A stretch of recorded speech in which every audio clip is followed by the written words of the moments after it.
வணக்கம் சார். வணக்கம் வணக்கம் சார், இப்போ இந்த வீக் ஸ்டார்ட் ஆனதுலதே கண்டினியூஸா இப்போ 4வது நாளா மார்க்கெட் வந்து நார்மல் கரெக்ஷன் மாதிரி பார்க்கலாமா, இல்ல இந்த கரெக்ஷன் இப்பதான் வந்து ஸ்டார்ட் ஆகுது, இன்னும் கண்டினியூ ஆகுமா சார்? இல்லை, ஸ்டாக் மார்க்கெட்டுங்கிறது தொடர்ந்து ஒரே பக்கம் போகும் அப்படின்னு நம்ம சொல்ல முடியாது. இதுக்கான முக்கிய காரணம் என்ன அப்படின்னு வந்து பார்த்தோம்னா, இப்போ நம்ம பேசிக்கிட்டு இருக்கையில பிரெண்ட் க்ரூட் ஆயில் வந்து $98 பர் பேரலுக்கு போயிடுச்சு. Per barrel $98. இன்னைக்கு மட்டும் கிட்டத்தட்ட ஒரு $3.25 $4 ஏறி இருக்கு. கிட்டத்தட்ட ஒரு 4% ஏறி இருக்கு. ஸோ நம்ம எல்லாருக்கும் தெரியும், இந்தியா வந்து கிட்டத்தட்ட ஒரு 85% தனக்கு தேவையான க்ரூட் ஆயில இறக்குமதி பண்ணுது. ஸோ 85% இறக்குமதி பண்ணையில நம்மளுடைய பில்லு வந்து ஷூட் அப் ஆகும். இப்போ நம்ம ஒரு 15 நாளைக்கு முன்னால வந்து பாத்தீங்கன்னா $74 $75 இருந்துச்சு. இப்ப திருப்பி அமெரிக்கா வந்து ஈரான் மேல யுத்தத்தை ஆரம்பிக்கவும், அது அது மட்டுமல்ல, இப்ப நம்ம யுத்தம்ங்கிறது கூட இந்தியாவுக்கு பிரச்சனை இல்ல. ஆயில் பிரைஸ் தான் நமக்கு பிரச்சனை. யுத்தம் பாட்டுக்கு நடந்துகிட்டே இருக்கலாம். இந்த ஸ்ட்ரெய்ட் ஆஃப் ஹோர்முஸ மட்டும் விட்டுட்டாங்கன்னா, அதுல கப்பல்களை அடிக்காம ஃப்ரீ மூவ்மெண்ட் ஆயிடுச்சுன்னா பிரச்சனை இல்ல. அமெரிக்காவும் ஈரானும் ஃபைட் பண்ணிக்கிட்டே இருந்தா வருஷக்கணக்கா, உக்ரைன் ரஷ்யா ஃபைட் பண்ணிட்டு இருக்க மாதிரி நமக்கு பிரச்சனை இல்லை. நமக்கு பிரச்சனை வந்து ஆயில் பிரைஸ் ஏறக்கூடாது. ஸோ இந்த ஆயில் பிரைஸ் ஏறுச்சுன்னா இந்தியாவோட பணவீக்கம் அதிகரிக்கும். அல்டிமேட்டா வந்து இதுவரைக்கும் கவர்மெண்ட் தாங்கிக்கிட்டு இருக்காங்க. அல்டிமேட்டா என்ன பண்ணுவாங்க, அதை வந்து கஸ்டமர்ஸ்ட பாஸ் ஆன் பண்ணுவாங்க பப்ளிக்ட. ஸோ பொதுஜனங்களுக்கு அது பாஸ் ஆன் பண்ணையில பணவீக்கம் அதிகரிக்கும். நமது அந்நிய செலாவணி நம்ம வந்து எல்லாம் இம்போர்ட் பண்றதை கண்டு கம்ப்ளீட்டா நம்ம டாலர்ல பே பண்ணணும் அப்படிங்கையில வந்து நமக்கு செலவு அதிகமாக 20% 30% அதிகரிக்குது. அப்படிங்கையில வந்து அந்த அளவு அதிகமாக செல்லும். நம்மளுடைய பிஸ்கல் டெபிசிட் அதிகமாகும். ஸோ பணப்பற்றாக்குறை பட்ஜெட்ல துண்டு விழுகிறதுங்கிறோம்ல, ஸோ துண்டு விழுகும். ஸோ இதையெல்லாம் வச்சு நம்மளுடைய கரன்சி அடிபடும். மல்டிபிள் இஷ்யூஸ்னு வச்சுக்கோங்களேன். ஸோ இது ஒரு காரணம் தான் கடந்த சில தினங்களா 3-4 தினங்களாக தொடர்ந்து நமது பங்குச்சந்தை வீழ்த்து கொண்டிருப்பதற்கு காரணம். சார், நீங்க சொன்ன ரீசன் தாண்டி இந்த யூஎஸ் ஈரானுடைய அந்த குளோபல் ஈவெண்ட்ஸ், அன்சர்டனிட்டி, ஸோ இது எல்லாமே இந்தியாவுடைய ஸ்டாக் மார்க்கெட் வந்து இம்பாக்ட் பண்ணுது. ஸோ இந்த ஒரு விஷயத்த இப்போ இருக்க இன்வெஸ்டர்ஸ் வந்து எப்படி சார் அண்டர்ஸ்டாண்ட் பண்ணிக்கணும்? இல்லை, என்ன நம்ம வந்து கனெக்டட் வேர்ல்டுல இருக்கோம். கூகுள்ல இருந்து, இன்ஸ்டாகிராம்ல இருந்து, மெட்டாவில இருந்து, ஆப்பிள் ஐபோன்ல இருந்து எல்லாமே வந்து கனெக்டட் வேர்ல்டு. அங்க என்ன நடக்குதோ இங்கே தெரியுது, இங்க என்ன நடக்குதோ அங்கே தெரியுது. அப்படிங்கையில உலகளாவிய பிரச்சனைகள் எல்லா நாடுகளுக்கும் உண்டு, நமக்கு மட்டுமல்ல. இப்போ வந்து அமெரிக்கா போரிடுது அப்படின்னா அமெரிக்காவிலையும் பணவீக்கம் அதிகரிக்குது. இப்ப ரைட் நவ் இன்னைக்கு லெவல்ல வந்து இந்தியாவோட அமெரிக்காவில பணவீக்கம் அதிகம். அமெரிக்கா மட்டுமல்ல, ஐரோப்பிய நாடுகள் வேற எல்லாம் யாராவது இறக்குமதி பண்றாங்களோ, இறக்குமதி பண்றவங்க பண்ணாதவங்க எல்லாருக்குமே வந்து இது வந்து பிரச்சனையா இருக்கிறது. சரி, ஓகே, அப்ப ஏற்றுமதியாளர்களுக்கு சாதகமா இருக்குமா அப்படின்னா சவுதி, குவைத்து அவங்களுக்கு அங்கே பிரச்சனை. ஏன்னா ஈரான் அவங்கள அடிச்சுக்கிட்டு இருக்காப்புல, இது ரஷ்யா அண்ட் உக்ரைன் அடிச்சுக்கிட்டு இருக்காங்க. ஸோ இது எல்லாருக்குமே ஒரு கனெக்டட் வேர்ல்டு. அதனால வந்து உலகளாவிய பிரச்சனைகள் கிட்டத்தட்ட நம்ம வீட்டு படுக்கையறையில வந்து நிற்கும். இதுதான் பிரச்சனை. நம்மளுடைய லிவிங் ரூம்ல வந்து உலகளாவிய பிரச்சனைகள் நிற்கும். அதுதான் இப்ப நடந்துகிட்டு இருக்குது.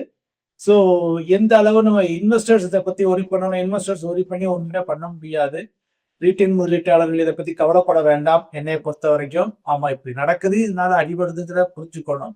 பட் அல்டிமேட்டாக அவங்க என்ன புரிஞ்சுக்கணும் அப்படின்னா, இப்ப இந்த 15 நாளைக்கு முன்னால ஒரு மாசம் லாஸ்ட் ஒரு 1 மந்த் வந்து ஈரான் அமெரிக்கா சீஸ்ஃபயர் அனௌன்ஸ் பண்ணோம்னா படபடன்னு விலை $120 இருந்து $115 இருந்து 90 95 75க்கு வந்துச்சு பேரல். அதே மாதிரி ஆட்டோமேட்டிக்கா குறைய செய்யும். ஸோ குறையில படாத ஸ்டாக் மார்க்கெட் எந்திரிக்க செய்யும். அதனால வந்து இப்போ ரீட்டைல் முதலீட்டாளர்கள் வந்து இந்த உலகளாவிய பிரச்சனைகளை தங்களது பிரச்சனைகளாக எடுத்துக்கொள்ள வேண்டாம். அவங்க பாட்டுக்கு அவங்க வேலையை பார்க்கட்டும், அவங்க பாட்டுக்கு அவங்க சம்பாதிக்கிறத பார்க்கட்டும். இது இன்வெஸ்ட்மெண்ட் பாட்டுக்கு செப்பரேட். அது பாட்டுக்கு போய்கிட்டே இருக்கட்டும். ஏறினாலும் இறங்கினாலும் அவங்களுக்கு வந்து லாபம் கிடைத்து விடும், அது உறுதி. சார், அதே மாதிரி இந்த மாதிரி ஒரு சுச்சுவேஷன்ல தான் ரொம்ப வந்து பேனிக் ஆகுவாங்க. ஸோ பேனிக் செல்லிங்கும் நடக்கும், at the same time panic பையுமே நடக்கும். ஸோ இந்த எமோஷனல் டிசிஷன்லாம் வந்து இப்போதைக்கு எடுக்கிறது ஒரு பெரிய மிஸ்டேக்ஸ் அப்படின்ற மாதிரி தான் எல்லாரும் சொல்றாங்க. ஸோ நீங்க எப்படி பாக்குறீங்க பேனிக் செல்லிங், பேனிக் பையிங் பத்தி நீங்க என்ன சார் சொல்றீங்க? இல்ல, டெஃபினட்டா வந்து யாருமே வந்து பேனிக்ல செல் பண்ணக்கூடாது.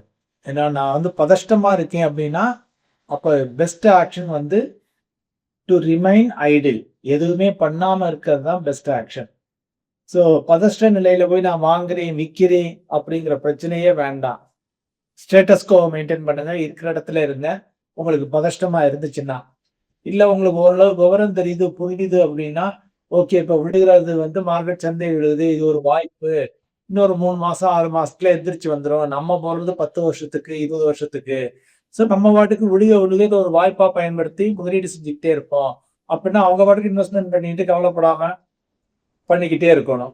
அதுதான் பெஸ்ட் ஸ்ட்ராட்டஜின்னு கேட்டீங்கன்னா. சரி, இப்ப இருக்க சிச்சுவேஷன்ல எல்லாருமே வந்து ரொம்ப பயப்படுவாங்க. ஸோ வந்து பேனிக் பையிங்கா இருக்கட்டும், இல்ல பேனிக் சேலிங்கா இருக்கட்டும், எல்லாம் வந்து அதிகமாகும் அப்படின்ற மாதிரி தான் சொல்றாங்க. ஆனா இந்த மாதிரி ஒரு சிச்சுவேஷன்ல நம்ம எப்பவுமே வந்து எமோஷனலா டிசிஷன் எடுக்கக்கூடாது. அது ஒரு பெரிய தப்பு அப்படின்ற மாதிரியும் வந்து சிலர் சொல்லுவாங்க. அதை நீங்க எப்படி பாக்குறீங்க சார்? இல்ல என்னைய பொறுத்த வரைக்கும் ரீட்டைல் முதலீட்டாளர்கள், அதுவும் மியூச்சுவல் ஃபண்டுகள் மூலம் முதலீடு செய்றவங்க எல்லாம் வந்து செக்டார பத்தியே கவலைப்பட வேண்டாம். என்னைய கேட்டீங்கன்னா.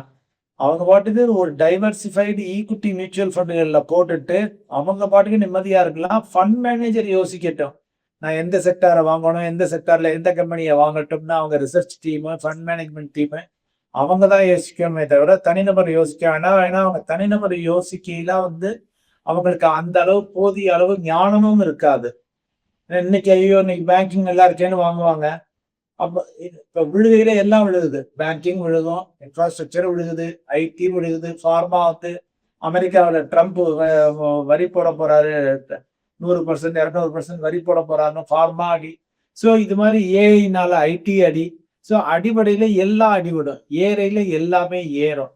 அதனால ரீட்டைல் முதலீட்டாளர்கள் வந்து ஒரு டைவர்சிஃபைடு ஈக்விட்டி ஃபண்ட்ல போட்டுக்கிறது தான் பெஸ்ட்டா இருக்கும். லாங் டர்முக்கு நம்ம சேமிக்கையில. சார், இப்போ மார்க்கெட் வந்து இப்போ கண்டினியூஸாக 4வது நாள் கீழே இறங்கிட்டுருச்சு. ஸோ எஸ்ஐபி இன்வெஸ்ட்மெண்ட் பண்ணுறவங்க பொறுத்தவரையும் ரொம்ப வந்து பயந்துட்டு ஸ்கிப் பண்ணிடுவாங்க. அட் த சேம் டைம் வந்து எக்ஸிட் ஆகுவாங்க. ஸோ அவங்களுக்குலாம் நீங்கள் என்ன மாதிரியான விஷயங்கள் சொல்லுவீங்க சார்? எஸ்ஐபி இப்போ கண்டினியூ பண்ணலாமா, இல்லை வெயிட் பண்ணி இன்வெஸ்ட்மெண்ட் பண்ணுறது ஒரு பெட்டர் ஆப்ஷனா சார்? அது விழுகையில நீங்க எஸ்ஐபி போட்டீங்கன்னா தான் உங்களுக்கு வந்து அதிக யூனிட் கிடைக்கும். மார்க்கெட் ஏறிக்கிட்டே இருக்கையில நம்ம வந்து போடுற பணத்துக்கு குறைவான யூனிட் தான் கிடைக்கும். ஸோ இப்போ வந்து பெஸ்ட் பீரியட் என்ன, இந்த பீரியட்ல என்ன பெஸ்ட்னா யூனிட் அக்யூமுலேட் பண்றது. இப்போ அக்யூமுலேட் பண்ற யூனிட்லாம் மார்க்கெட் மேல போகையில வேல்யூ வந்து உங்களுக்கு பெருசா காமிக்கும். ஸோ மார்க்கெட் மேல போகையில நீங்க சந்தோஷம் அடையணும்னா இப்போ யூனிட்டை வாங்கணும். ஸோ அதனால வந்து எஸ்ஐபியை never ever discontinue, keep on continuing. என்ன உறுதிப்படுத்திக்கங்கன்னா, நீங்க டைவர்சிஃபைடு ஈக்விட்டி ஃபண்ட்ல தான் போடுறீங்க. எல்லா துறைகளும் சார்ந்து உள்ள ஒரு ஃபண்டுல multi cap fund, small cap, mid cap, flexi cap, large and mid cap இது மாதிரி ஃபண்டுகள்ல தான் போடுறீங்க அப்படிங்கிறத உறுதிப்படுத்திக்கங்க. ஸோ தட் இப்போ வந்து நீங்க குறைச்ச விலையில வாங்குற யூனிட் அதிக யூனிட் கிடைக்கும். இந்த அதிக யூனிட் இப்போ நீங்க வாங்கி வச்சு சேமிச்சு வச்சிருக்கிறது எல்லாமே வந்து வாங்கி வச்சிருக்கிறது எல்லாம் மார்க்கெட் ஏறையில புபீர்னு லாபத்தை காமிக்கும். ஸோ அதனால SIP rain R shining continue. மழை பெஞ்சாலும் சரி, வெள்ளம் வந்தாலும் சரி, இன்னும் பயங்கரமான 40 டிகிரிக்கு டெம்பரேச்சர் இருந்தாலும் சரி, எஸ்ஐபியை கண்டினியூ பண்ணிக்கிட்டே தான் இருக்கும். Thank you sir. மேலும் ஈடி தமிழ் சேனல்ல வரப்போகும் பிசினஸ் மற்றும் அது ரிலேட்டடான வீடியோவை பார்க்க உடனே கீழே இருக்க சப்ஸ்கிரைப் பட்டனை கிளிக் பண்ணுங்க.